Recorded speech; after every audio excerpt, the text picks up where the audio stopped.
Buenos días, amada familia. Qué gozo es estar nuevamente juntos en este día consagrado para el Señor, para darle gloria, honra, alabanza y darle las gracias por todo lo que sigue haciendo en nosotros y por nosotros. En este nuevo día que estamos con nuestro Padre Dios, regocijémonos y alegrémonos en Él.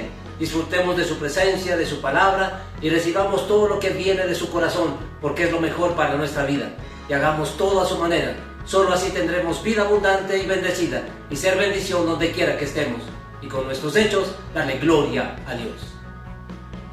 Sean bienvenidos todos a esta cita con el Señor y de manera especial a las personas que se juntan a esta transmisión por primera vez.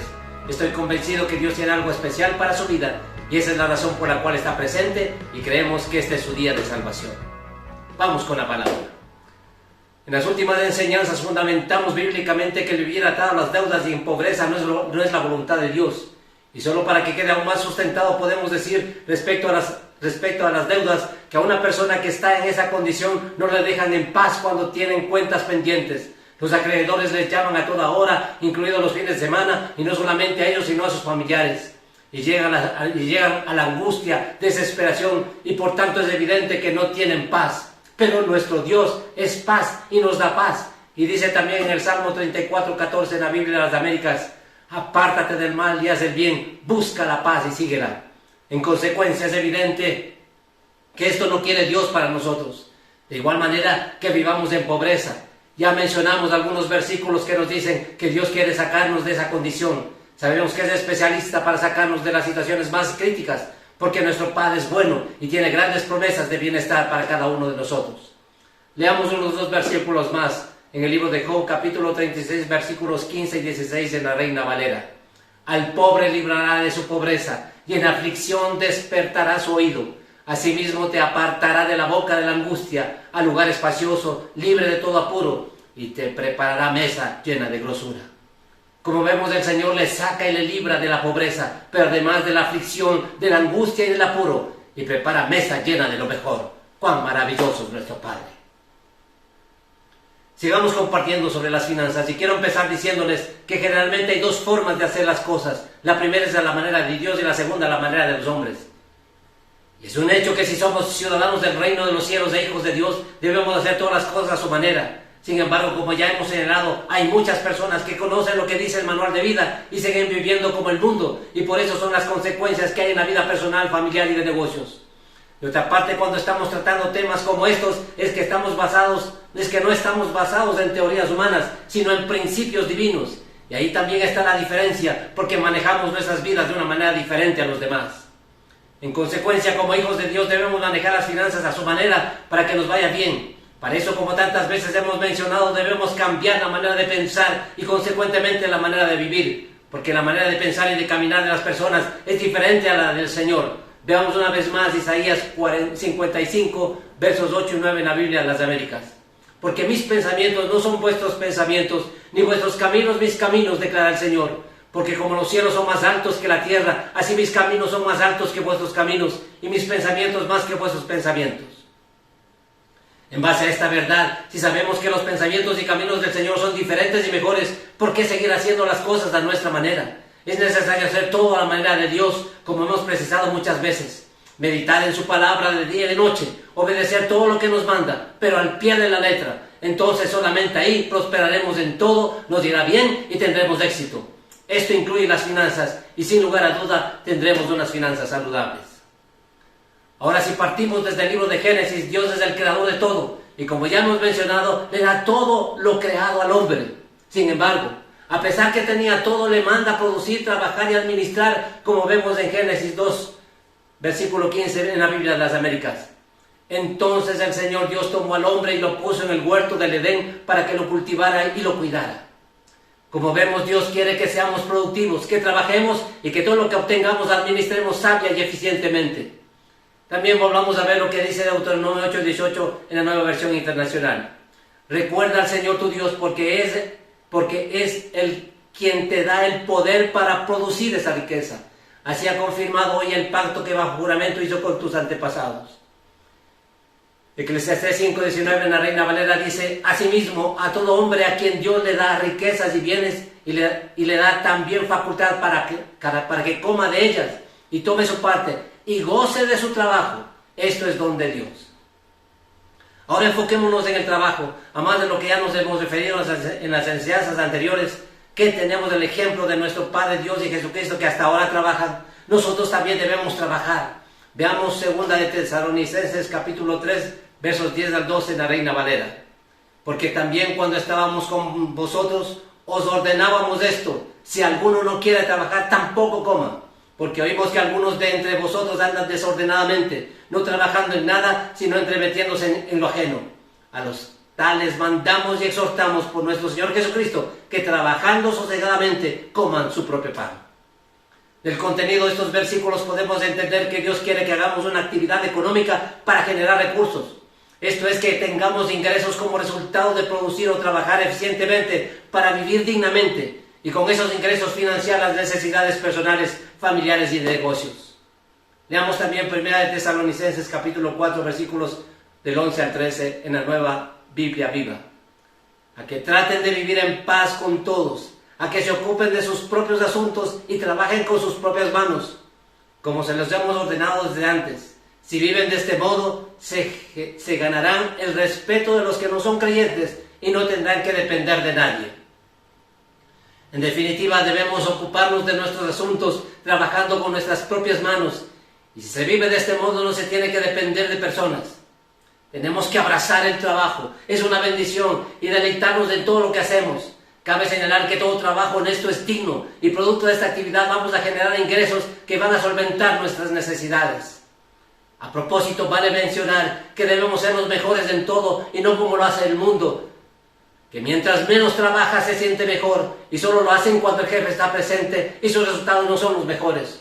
Los hijos de Dios lo hacemos porque todo lo que hacemos lo hacemos como para Él, y además siempre estamos bajo su presencia, y también nos diferenciamos de los demás porque lo hacemos con excelencia.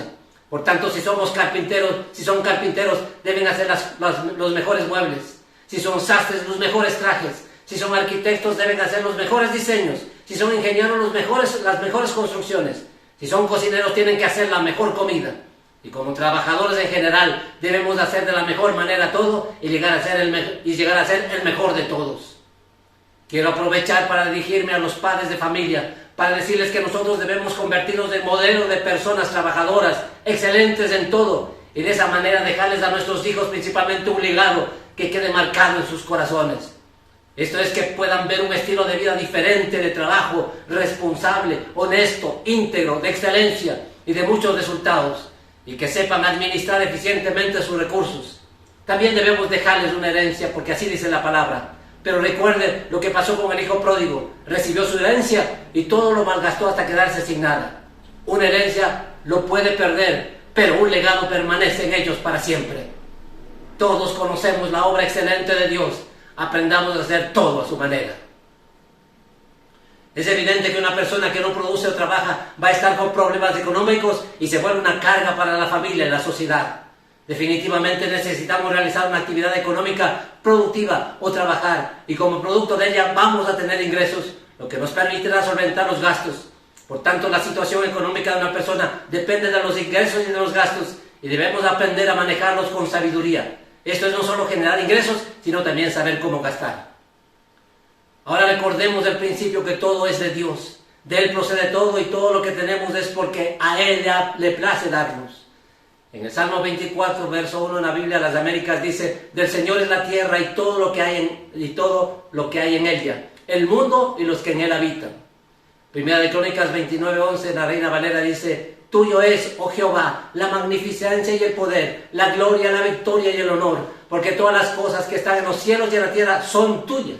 Tuyo, oh Jehová, es el reino, y tú eres de excelso sobre todos. Y vamos al versículo 24. Dice: pero ¿quién soy yo? ¿Y quién es mi pueblo para que podamos ofrecer tan generosamente todo esto? Porque de ti proceden todas las cosas, y de lo recibido de tu mano te damos. Entonces, si ahora por la provisión de Dios tenemos ingresos, lo primero que debemos hacer es honrar a quien nos da todo y con las primicias. Y si lo hacemos, seguiremos obteniendo grandes beneficios, como dice el Salmo 3:9 en la Biblia de las Américas. Honra al Señor con tus bienes y con las primicias de todos los frutos. Entonces tus graneros se llenarán con abundancia y tus lagares rebosarán de mosto. Además, debemos tener la convicción que cuando le damos las primicias y la parte que le corresponde, vamos a tener todos nuestros ingresos bendecidos y caminar en bendición. Malaquías 3:10 en la Biblia de las Américas dice: traed todo el diezmo al alfolí para que haya alimento en mi casa, y ponedme ahora a prueba en esto, dice el Señor de los ejércitos. Si no, os abriré las ventanas de los cielos y derramaré para vosotros bendición hasta que sobreabunde. Ya estaremos hablando detenidamente sobre este principio de honra y gratitud, que se debe hacer de todo corazón, pero es necesario y fundamental dejar bien establecido este principio. Continuando con la enseñanza, debemos recalcar que nuestras finanzas deben estar concebidas en base a los principios de la palabra, como ya señalamos. Y es sabio elaborar un presupuesto donde se especifican los ingresos y los gastos, de tal manera que estos últimos no superen a los ingresos para vivir dignamente, y especialmente para no incurrir en financiamientos para cubrir el déficit, y de esta manera vivir atados a las deudas. Veamos lo que dice Lucas 14, 28, 30 de la Reina Valera. Porque ¿quién de vosotros, queriendo edificar una torre, no se sienta primero y calcula los gastos, a ver si tiene lo que necesita para acabarla? O sea que después de que haya puesto el cimiento y no pueda acabarla, todos los que la vean comiencen a hacer burla de él, diciendo: este hombre comenzó a edificar y no pudo acabar. Esta porción de la Escritura es tan clara que no necesita explicación. Y como dice, tenemos que tomarnos un tiempo para calcular y priorizar los gastos, ya que si no hacemos un plan, vamos a tener también problemas por el lado de los gastos, que traen consecuencias graves de manera personal, familiar y en general de una sociedad, como es vivir endeudado, en escasez, pobreza, en general se atraviesa por una crisis financiera. Ahora enfoquémonos en los gastos y nos vamos a referir de manera general por efecto del tiempo.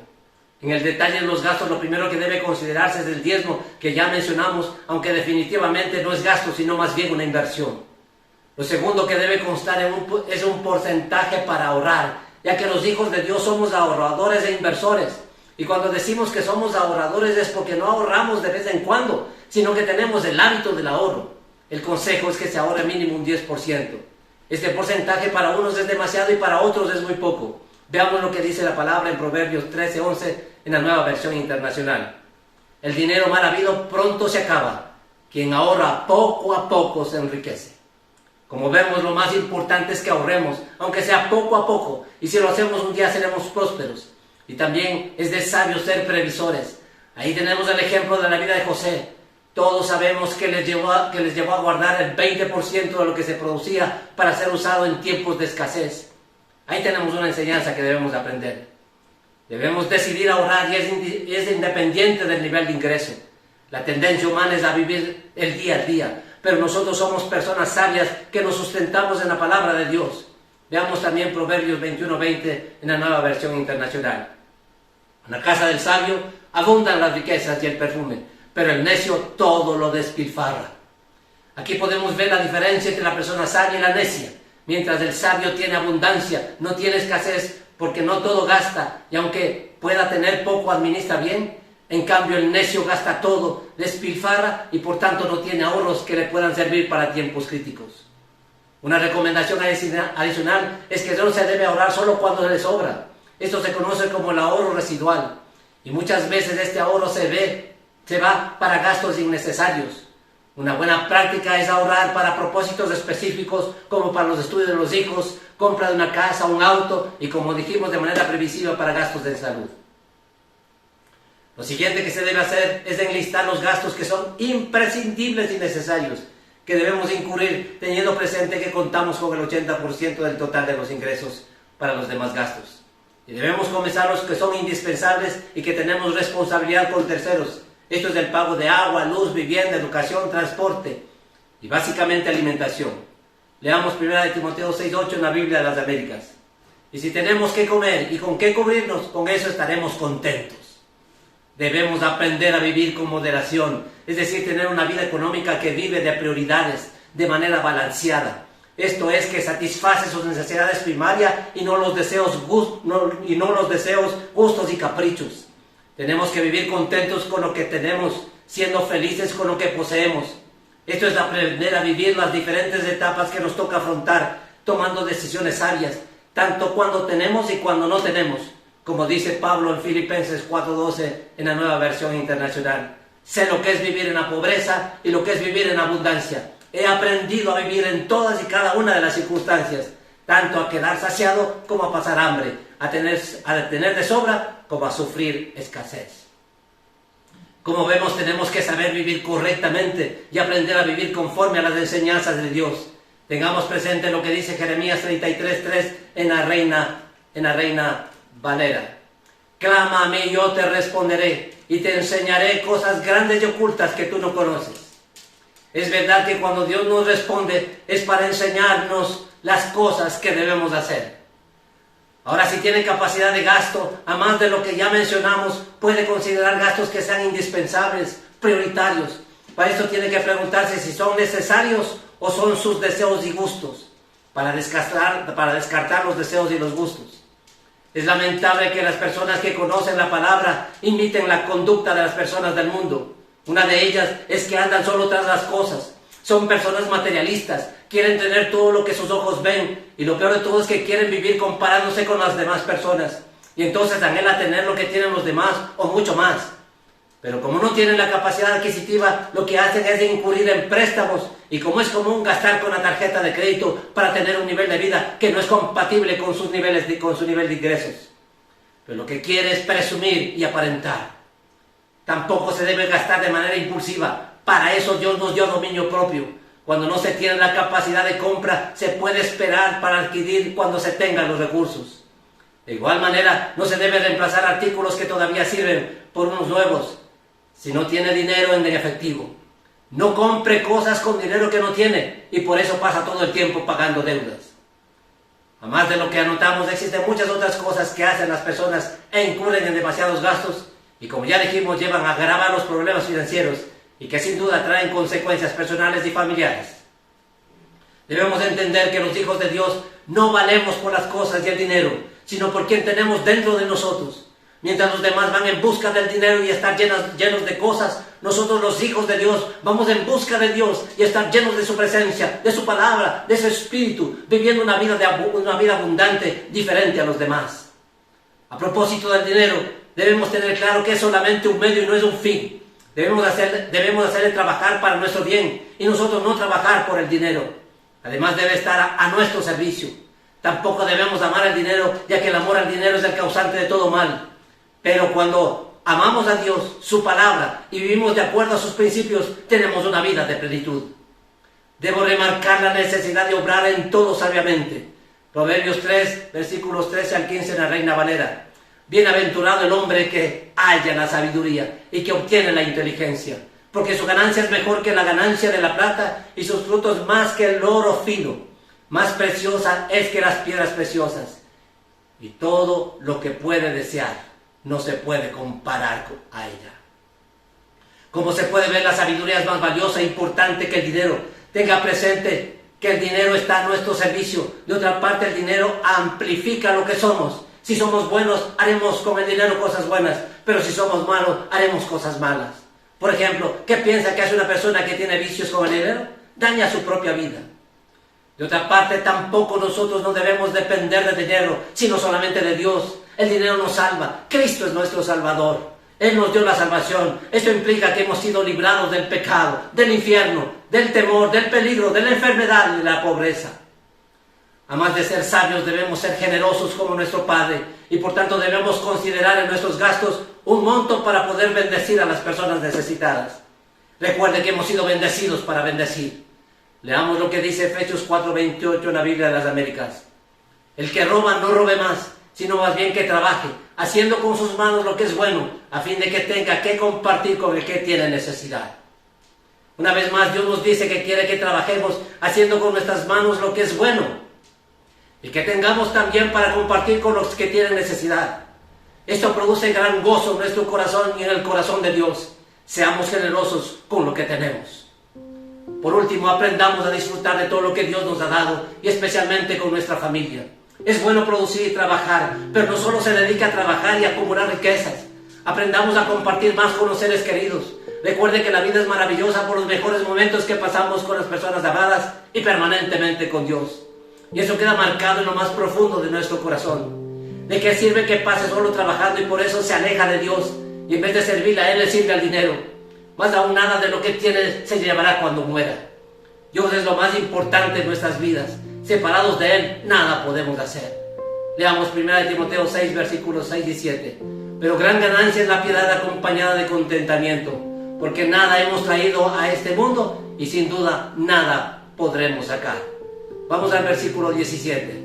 A los ricos de este siglo manda que no sean altivos ni pongan la esperanza en las riquezas, las cuales son inciertas, sino en el Dios vivo, que nos da todas las cosas en abundancia para que las disfrutemos.